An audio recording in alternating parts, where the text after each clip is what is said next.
नमस्कार. श्री स्वामी समर्थ. श्री स्वामी समर्थ महाराजांच्या कृपेने तुमच्या सर्व चांगल्या इच्छा आकांक्षा पूर्ण होत हीच महाराजांचरणी प्रार्थना.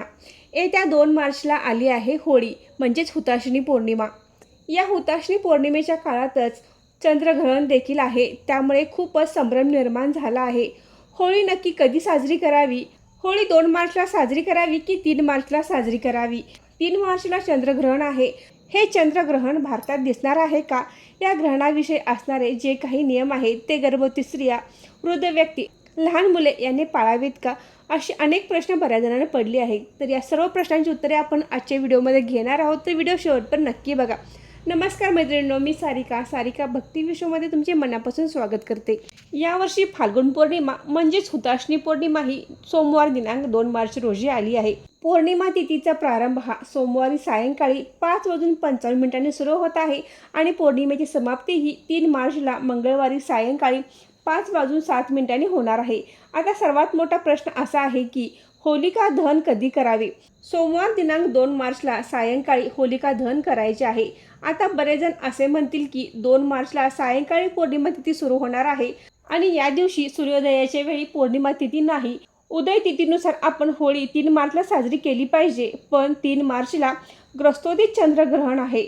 धर्मसिंधू शास्त्रानुसार चंद्रग्रहण काळात आपल्याला होळी साजरी करता येणार नाही. जरी 2 मार्चला सूर्योदयाच्या वेळी पौर्णिमा तिथी नसेल तरी देखील आपल्याला 2 मार्चलाच होलिका दहन करायचे आहे.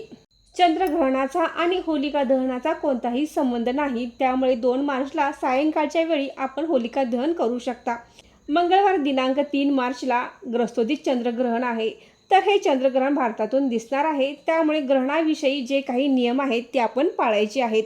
म्हणजेच गर्भवती स्त्रिया, वृद्ध व्यक्ती, लहान मुले यांच्यासोबत सर्वांनीच या ग्रहणाविषयीचे जे काही आपल्या शास्त्रानुसार नियम आहेत ते पाळायचे आहेत. बरेच जण म्हणतील की आम्ही नियम पाळत नाही, हे आम्हाला पटत नाही. त्यांनी नाही पाळले तर चालतील, पण ज्यांना ग्रहणाविषयीचे नियम पाळायचे आहेत ते पाळू शकतात.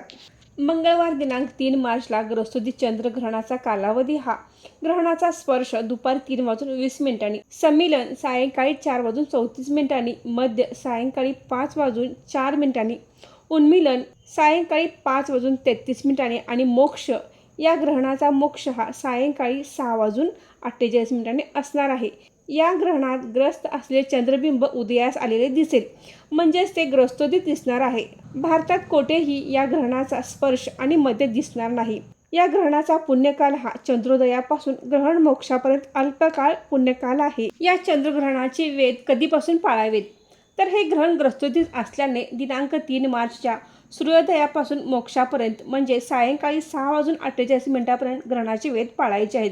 आजारी व्यक्ती, वृद्ध, लहान मुले, गर्भवती स्त्रियांनी 3 मार्च रोजी सकाळी 11 वाजल्यापासून ग्रहण मोक्षापर्यंत वेध पाळायचे आहेत.